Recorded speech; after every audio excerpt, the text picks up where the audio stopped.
Welcome to Bhaktivan. నేను మహాలక్ష్మి. ఈరోజు మనతో పాటు ఆధ్యాత్మిక బ్రహ్మశ్రీ రాజన్ గురుస్వామి గారు ఉన్నారు. వారితో ఆలయ మర్మాల గురించి అడిగి తెలుసుకుందాం. నమస్తే గురుగారు. నమస్కారం అమ్మ. సాధారణంగా శివకేశవులు అందరికీ తెలిసిన విషయమే. అసలు ఆంతర్యం ఏంటి గురుగారు? శివకేశవుల మధ్య ఆంతర్యం ఏంటి? పూజా విధానం ఏంటి? ఎటువంటి నియమాలు ఉంటాయి? శివకేశవుల ఆలయము చాలా అరుదుగా మనకు కనపడుతూ ఉంటాయి. ఏమండి, మీరు వెస్ట్ సైడ్ అంటే కర్ణాటక సైడ్కి పోతే అక్కడ మీకు శంకరనారాయణ స్వామి టెంపుల్ అని ఒకటి విశేషంగా కనపడుతుంది. ఎక్కడ వినే వరుణాడు నుంచి కూడా అన్నపూర్ణేశ్వరి టెంపుల్ నుంచి వచ్చేటప్పటికి మీకు శంకరనారాయణ టెంపుల్ ఉంటుంది. విశేషంగమైన టెంపుల్. ఇక్కడ వైష్ణవులకి శైవులకి నువ్వు ఎక్కువనా నేను ఎక్కువ అనేసి గొడవ పడే యొక్క రోజుల్లో అప్పట్లో శివాలయంకి వెళ్ళినవాడు వైష్ణవ ఆలయానికి రాకూడదు. వైష్ణవ ఆలయంకి వచ్చినవాడు శివాలయంలో పోవద్దు. అక్కడ పోయి ఏమి అడగవద్దు, ఏమి అడుక్కోవద్దు, ఏమి పూజ చేసుకోవద్దు. అంత మాదిరి ఒక సిస్టమేటిక్ ఉండేది. అక్కడ 2 విభాగము ఉండేది. అగ్రహారము, ఈ అగ్రము ఇవన్నీ ఉండేది. వైష్ణవ వాళ్ళది సపరేట్ అగ్రహారము. అందులో నుంచి ఇందులో పిల్లలు ఇచ్చేవాళ్ళు కాదు, ఇందులో నుంచి అందులో పిల్లలు ఇచ్చేవాళ్ళు కాదు. మా శివుడేది గొప్ప, మాకు మా మహావిష్ణువే గొప్ప. అప్పుడిని ఒకప్పుడు 1000 ఏళ్ళ కింద ఉన్న ముచ్చట మీకే చెప్తా ఉన్నాను. అప్పుడు భగవంతుడు ఎప్పుడైనా కొన్ని విషయాల్లో భక్తులకి అర్థం చేసే విధానంగా ఇప్పుడు జగద్గురు శంకరాచార్యుల వారు బుధిలోకి దిగి వచ్చారు అంశ. ఆయన శంకర భగవత్పాదుల వారు మరి అదే విధానంగా ఇప్పుడు జగద్గురు శంకరాచార్యులు వాళ్ళు, శ్రీ జగద్గురు రామాంజనేయులు వారు బుధిలోకి దిగి వచ్చారు. వీళ్ళంతా కూడా ఏంటంటే జీవాంశ, స్వామి ఒక అంశ. మీరు శ్రీరంగపట్టణం వాసికి వెళ్తే రామాంజనేయుల వారిది శరీరముతో ఇప్పుడు మీరు దర్శనం చేసుకోవచ్చు. ఆ విగ్రహము చందనము విధి విధానమైనటువంటి ద్రవ్యముతో లేప్యము పెట్టి ఆ ఒక శరీరం పెట్టారు అక్కడ. వెనుక భాగంలో ఇప్పుడు కూడాను ఆ ఎప్పుడో ఒక 1200 సంవత్సరాల కిందట ఆయన మోక్షం పొందిన వంటి స్థలము మీరు శ్రీరంగపట్టణంలో వెళ్తే ఆ రామాంజనేయులు శ్రీ రామాంజనేయ స్వామి వారి యొక్క విగ్రహాన్ని ముందు పంచలోహంది ఉంటుంది, వెనకల సజీవమైన వంటి విగ్రహం ఉంటుంది. దాన్ని పూడ్చలేదు, కాల్చలేదు, ఏం చేయలేదు, చెట్టు చెదరకుండా ఆ శరీరం ఇప్పటికీ కూడా అట్లాగా ఉంది. నిరంతరంగా రాత్రి 12 అయితే స్వామివారి పాదాలు పోయి ఒత్తుతారంట ఆయన. రామాంజనేయుల వారు వెళ్ళి స్వామివారికి అంటే మనం ఎవరిని తాకనివ్వరు.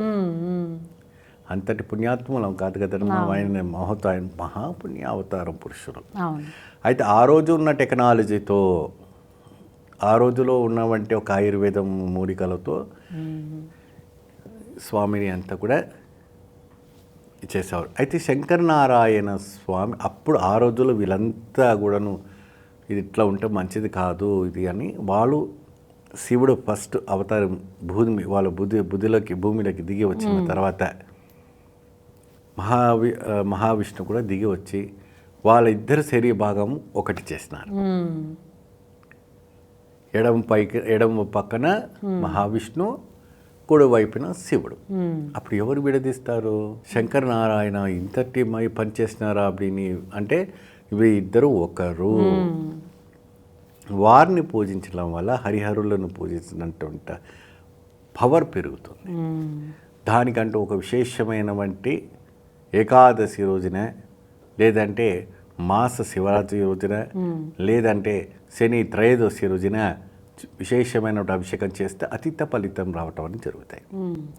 ఏళ్ళనాటి శని, రాహు దోషము, కేతు దోషము, కాలసర్పదోషము, ఆశేష బలి పూజ, మరియు అదే విధానంగా నారాయణ నాగబలి పూజ, మరి కూష్మాండ బలి పూజ, అటువంటి విశేషమైన వాటి పూజలన్నీ కూడా ఈ శివకేశవాలయాలు చేసుకుంటే అతీతమైనటువంటి ఫలం రావటం అని జరుగుతుంది. మరి అదే విధానంగా సర్పము, సర్పదాన సంస్కార పూజ అని అంటారు. సర్ప దహన సంస్కార పూజ. పూజ అంటే అది దాన అంటే ఆ ఒక పిండిలాగా ఒక చేసి దహనం పిండ ప్రధానంతో సంస్కార పూజ కుక్కిలో చాలా విశేషంగా చేస్తారు. ఓకే. సో ఇవన్నీ కూడాను మీకు వెస్ట్ సైడ్లో కర్ణాటకలో చాలా విశేషంగా భక్తిపూర్వకమైనటువంటి ఒక కైంకర్యముతో పాటున చేయటం అనేది జరుగుతూ ఉంటుంది. ఇది చేయటం వల్ల భక్తులకి విశేషమైనటువంటి ఫలితాలు రావటం జరుగుతుంది. అంటే నైవేద్యాలు ఎట్లా సమర్పించాలంటారు? చూడండి అమ్మా, మహావిష్ణువు అలంకార రూపుడు, నిరాకార రూపుడు శివుడు. ఏమండి, వారికి ఏ ఫలము పెట్టినా స్వీకరిస్తాడు శివుడు భక్తితో. మహావిష్ణువుకి విధానమైనటువంటి పదార్థాలు పెట్టాలి. కాబట్టి ఇక్కడ రూపం ఒకటే అయినప్పటికీ నైవేద్యం 2 రకాలుగా పెడతారు. ఒకటి ఆవుల పాయసం, రెండవది పొంగల్, కట్ పొంగల్, వెన్ పొంగల్, తైరు పొంగల్, చక్కెర పొంగల్, అనేక రకమైనటువంటి పుదియల్ పాయసం, అర్వాణ పాయసం, ఏదో ఒకటి పాయసం చేసి స్వామివారికి నివేదన పెడతారు. శంకరనారాయణ స్వామి భగవానికి అది తీసుకున్న వారికి అతీతమైనటువంటి ఫలితం లభిస్తుంది. చక్కగా కుటుంబ సభ్యులతో అందరూ వెళ్ళి ఆ స్వామి దర్శనం చేసుకోండి, మంచి ఫలితం లభిస్తుంది. పూజా విధానం ఒకేలా ఉంటుంది. ఒకేలాగా ఉంటుంది.